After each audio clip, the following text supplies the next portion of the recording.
Alright, so to find the voltage gain on a non-inverting op-amp, you first want to start by doing nodal analysis on that point right there. And knowing that there's no current flowing into or out of the positive or negative terminals of the op-amp, we just can focus on these 2 points right here. So then we get this equation right here.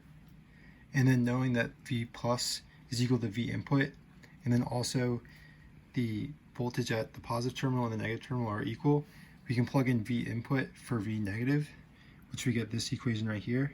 And then putting in terms of voltage gain, we get 1 plus the resistance of 2 over resistance of 1. So here's the unity gain amplifier circuit. We're using a potentiometer to vary our V input, which is going into the positive terminal of the op-amp. We're using the green wires to represent the negative terminal for the op-amp, which is also going into the output, which is the blue wire. And if we run the Arduino code for this to read the values of the analog pins, and then use the processing to plot this, you'll see that for the most part, the V in and V out follow each other, unless it goes under just under 2 volts, which is a negative saturation, which makes sense because our VCC negative is ground and not negative 5 volts.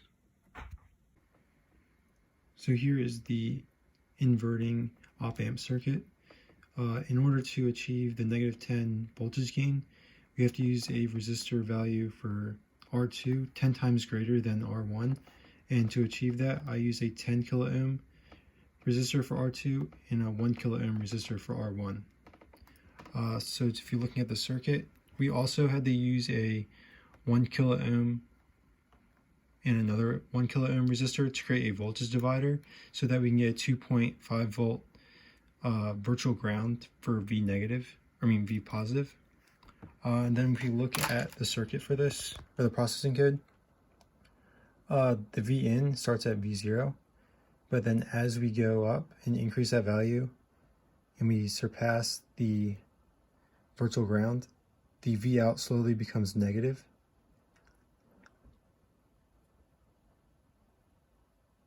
And you can also notice the negative saturation in this one as well. So here is the integrating amplifier circuit. So we can do nodal analysis at that point right there. If we know the facts that there are no current going through the op-amp from the positive to negative terminal, we can also know that the voltage at the negative terminal is the same as the voltage at the positive terminal, which is 0, because this is connected to ground.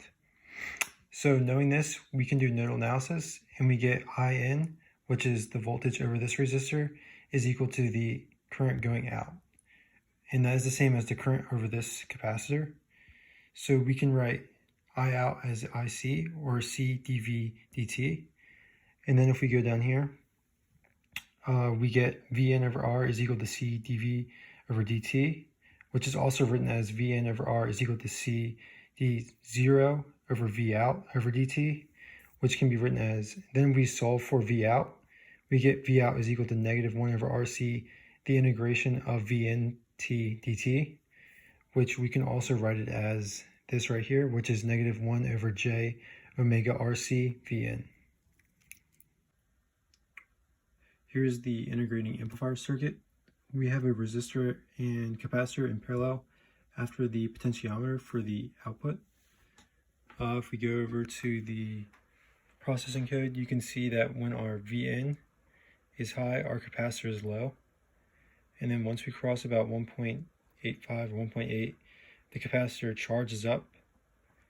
And then once we go back across that, as you can see, it takes some time for it to discharge, but it always comes back to the same voltage.